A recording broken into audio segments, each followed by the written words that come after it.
Demonyo ko talaga, Supremo. Kung akala mo ay hindi ko magagawang paraan para buhayin ang mga napatay mo mga inosenteng bata, nagkakamali ka. Alam ko makikita mo itong video na ito.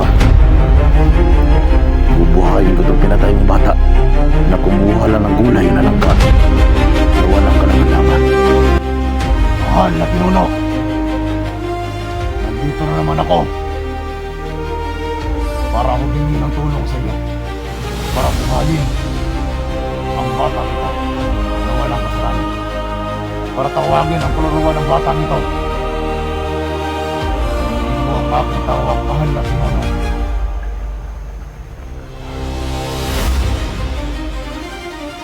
Salamat, mahal na pinuno. Binalik mo ang kaluluwa ng bata nito. Ramdam ko na ang kaluluwa niya. Nandito na sa harapan ko. Ngayon, bubuhayin ko na ito. Bangon ka, bata. Bangon!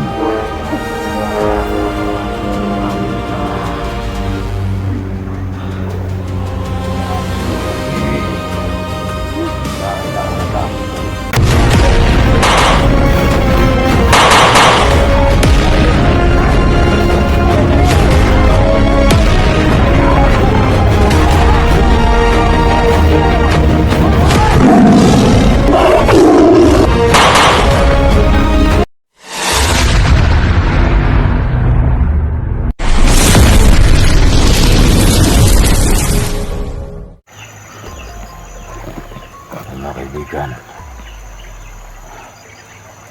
sa wakas nakita ko na rin ang sapa. Hadlang talaga sa akin ang itim ng mahika na yan, pero sige lang, kahit papano ay nakita ni Dax si Daniel. Ang problema lang talaga ay lahat ng aking pangitain na nakikita ay nagkatotoo. Sana ay hindi na pumakita ng masamang pangitain pa sa kanilang tatlo. Nandito na yung sapa sa harapan natin.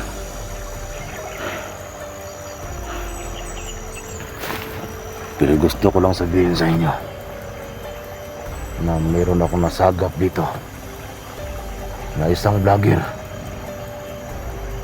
na may sugat sa tiyan. Ramdam ko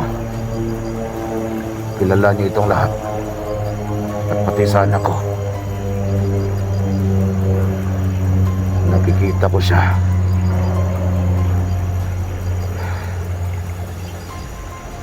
Mayroon siyang sugat sa kanyang tiyan at lumalabas ang kanyang bituka. Ramdam ko siya dito. Ipagdasal niyo mga kaibigan na masalubong natin ang taong ito. Hindi ko pa alam kung anong pangalan niya, pero alam ko kilala ito ng mga viewers at kilala din ito ng anak kong si Jigo.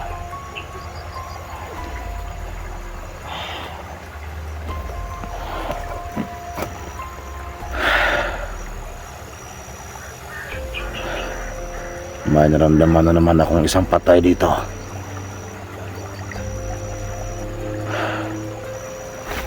Mga tauhan din sa Supremo ang may gawa.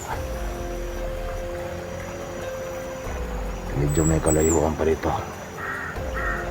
Kailangan natin buhayin ito. Kasi ito ang mission ko.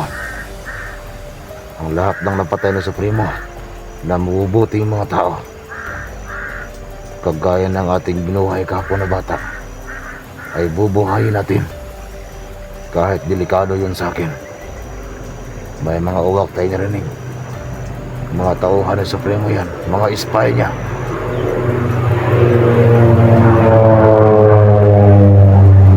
Pero kahit ganoon pa man, wala akong pakialam sa mga uwak na yan.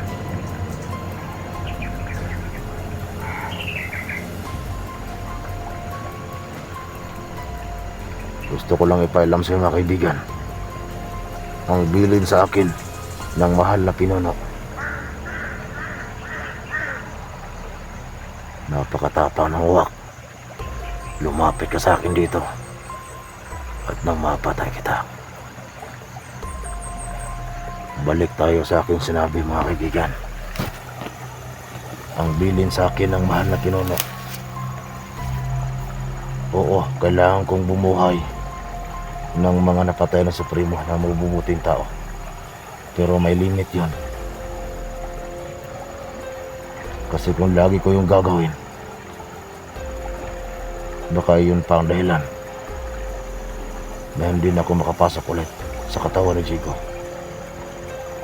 At itong katawan ni Jigo ngayon, ramdam ko na nangihina na. Kasi kahapon, lumagpas ako sa 3 oras bago ako nakalabas. Kaninang umaga pagpasok ko, ramdam ko talaga ang panghihina ng kanyang katawan. Pero sige lang, hindi ko naman hahayaan na dahil sa akin mamatay itong katawan ni Jigo.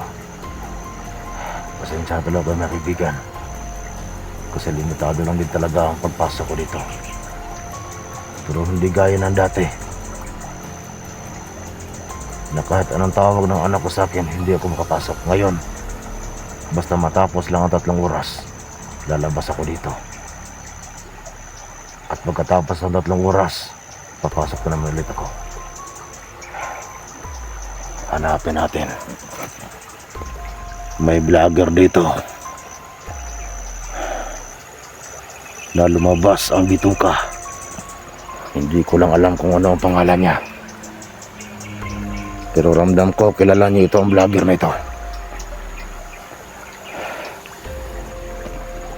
Sana ay walang itim o mahika ang ginamit sa kanya para makita natin siya. At ramdam ko rin meron na namang patay dito. Patay na mabuting tao. Si Supremo pa rin ang may gawa. Kaya kahit delikado sa akin, ito ang mission ko. Ang bumuhay ng patay na walang kasalanan. Kahit na sinabi sa akin ng aming mahal na pinuno, gagawin ko pa rin yun. Ang limit kasi sa akin at 3 beses lang akong bumuhay ng patay. Pagkatapos nun ay hindi ko na kayang bumuhay. Kasi pag pinilit ko, ako at saka si Jigo ang kapalit. Puwera na lang kung makaalay ulit kami para kahit merong mamatay na mabubuting tao ay mabubuhay namin ulit. Ganon yung patakaran sa amin. Yun ang bilin sa amin ng mahal na pinuno. 1 beses pa lang tayong nakabuhay kahapon. Ngayon, may naramdaman ulit ako na patay dito. Si Supremo pa rin ang may gawa. Medyo bata pa rin ito. Kaya hanapin natin at bubuhayin natin. Basta ang sabi sa akin ng pinuno, 3 beses lang ako pwedeng bumuhay ng patay. Kasi pag lumagpas ako at saka si Jigo ang magiging delikado.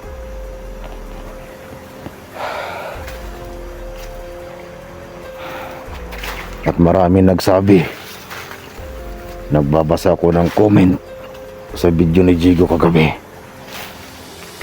Maraming nagsabi na kung maaari,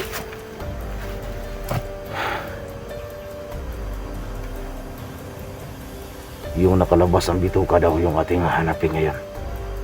Kasi napakarami na daw ang naghahanap kay Junji.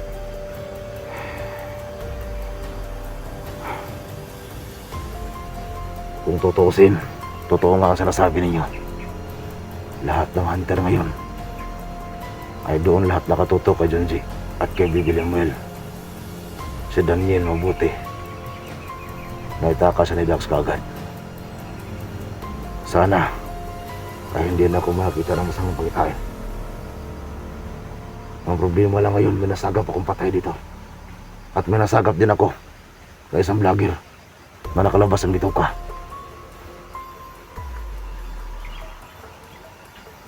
Siguro ito yung vlogger na sinasabi ninyo na kailangan natin tulungan. At may nakalagay pa doon na 4 na araw na siyang walang upload. Basta ramdam ko sa dito, buhay pa siya. Huwag kayong mag-alala sa vlogger na yon, yung nakalabas ang bituka. Kasi naramdaman ko na buhay pa siya. Nagtago lang sa dito. At sana ay walang itim na mahika ang nakabalot sa kanya. Kasi yun talaga ang kalaban ng mga kulto, yung itim na mahika. Diyan din sa kabila kanina, pinuntahan ko na lahat yan.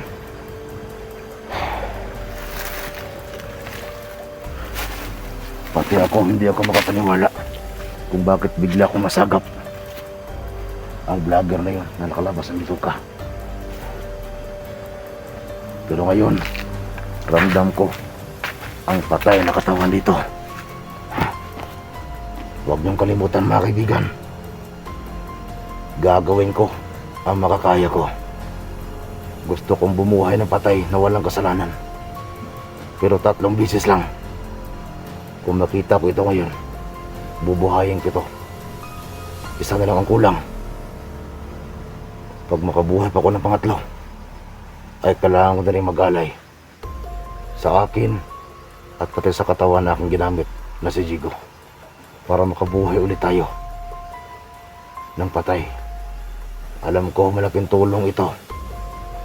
Kasi pag mayroong vlogger na madamage, umapatay, mabubuhay pa natin muli.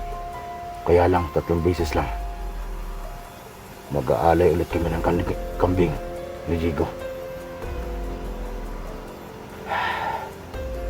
Hindi kasi biro pagbubuhay ka ng patay. Alam ko maraming nakakita sa pagbuhay ni Junji, ni Bibi Lemuel.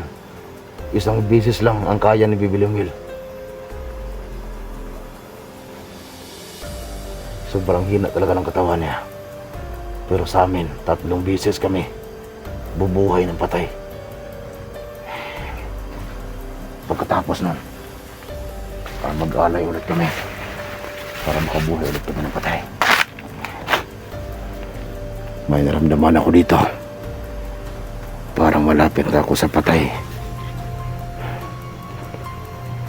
Saksihan niyo mga kaibigan kung paano ko bubuhayin. Medyo may kabataan pa rin ito. Ang nasagap ko ay kumuha lang ito ng langka.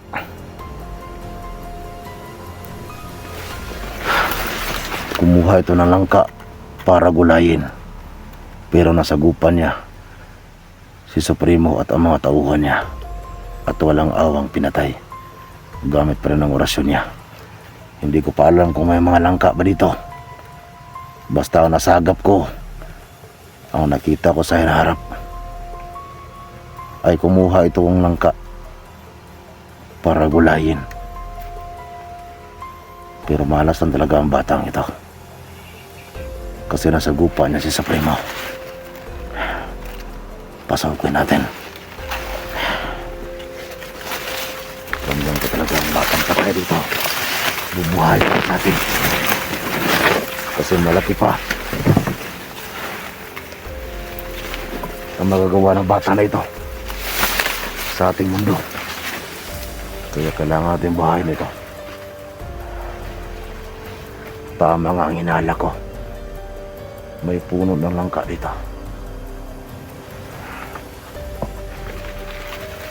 At habang palapit ako sa langka, ramdam na ramdam ko na yung patay na katawan dito. At pati yung vlogger na nakalabas sa bituka.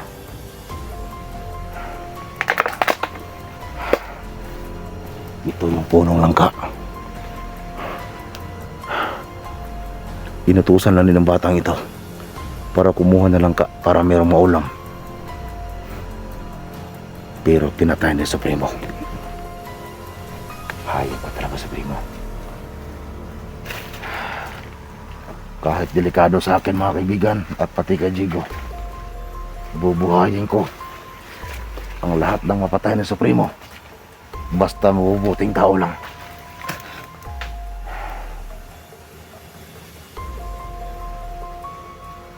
Itong vlogger na nakalabas ang bituka, nasagap ko na siya. At sana ay walang ginamit na itinamay ka sa kanya para makita ko siya kagad. Nabanggit ito ni Jigo dati sa akin, pero nakalimutan ko ang pangalan niya. Malaking tao ito. Nakikita ko siya sa hinarap kagabi.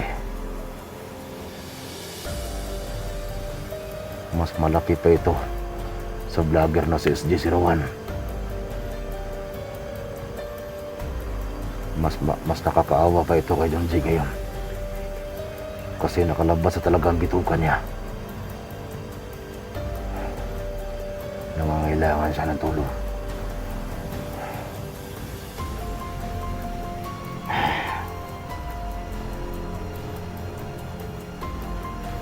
Malapit na dito yung bangkay ng bata. Ito ang masakit mga kaibigan. Kumukuha lang ng gulay na langka, pagkatapos walang awang pinatay. Kaya dapat lang mabuhayin natin to. Andito yung mga langka.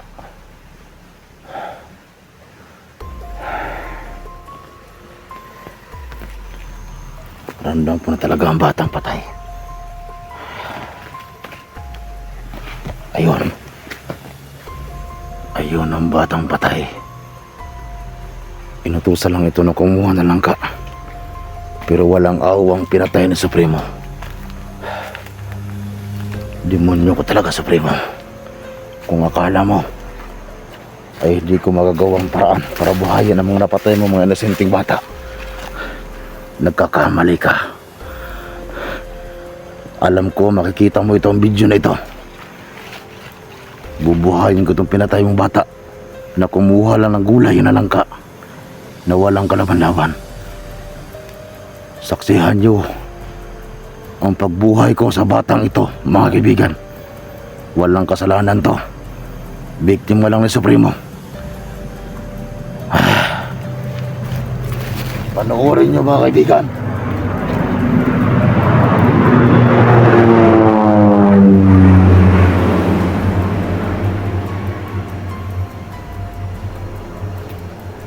Mahal na pinuno, nandito na naman ako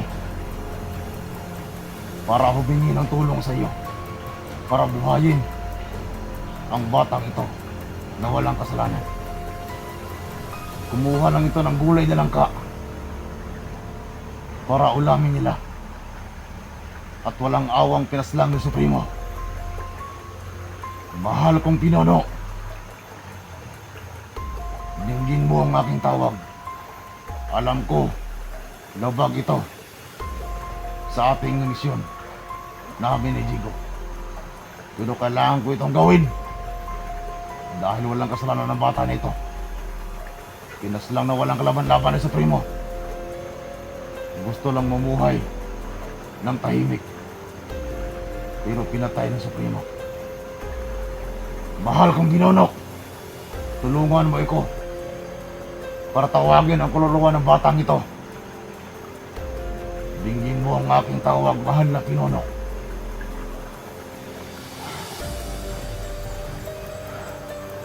Salamat, mahal na pinuno.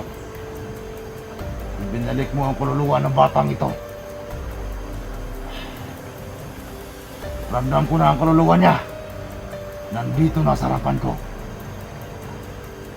Ngayon, bubuhayin ko na ito. Bumangon ka, bata. Bangon. Bangon ka. Sige.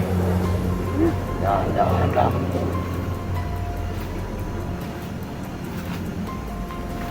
Oh, dahan-dahan lang. Huwag ka mo nang tumayo. Kasi hinang-hina pa yung talak. Ano mo katawan mo? Tingnan ko lang muna Relax lang muna dyan. Upo lang mabuti. Huwag ka munang gumalaw. Kasi 2 araw ka ng patay. Salamat, mahal na pinuno. At pinayagan mo ako na buhayin ulit ang napatay na Supremo ng mga bata. Upo ko lang muna dyan, buddy.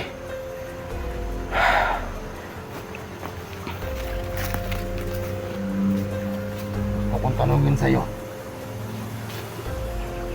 sino ang pumatay sa'yo? Hindi mo na siya masasalita. Relax lang. Tambay lang dyan. Alam ko nanghihina ka pa. At kahit hindi ka magsalita, alam ko na kumuha ka lang ng langka dito para gulayin.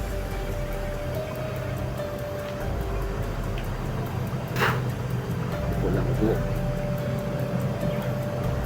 Salamat, mahal na pinuno.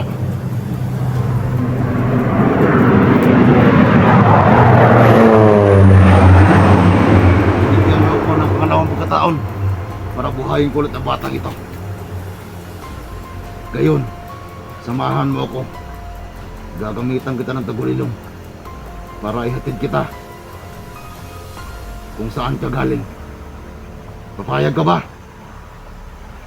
Kung ganon, ihahatid kita kung saan ka galing. Alam ko, hinahanap ka na ng pamilya mo. Di ba tama ako kung kumuha ka lang ng langka dito para gulayin? Kung ganon, ihahatid na kita sa inyo.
Sa wakas, naihatid ko na ang bata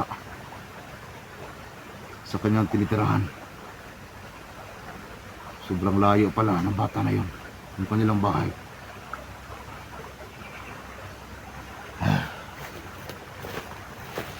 Maraming salamat talaga, mahal kong pinuno. At pinagbigyan mo ko ng pangalawang bisis. Nabuhayan ang batang yon. Alam ko, 3 bisis ko lang magagawa ang pagbuhay ng mga taong patay, ng mga mabubuting tao.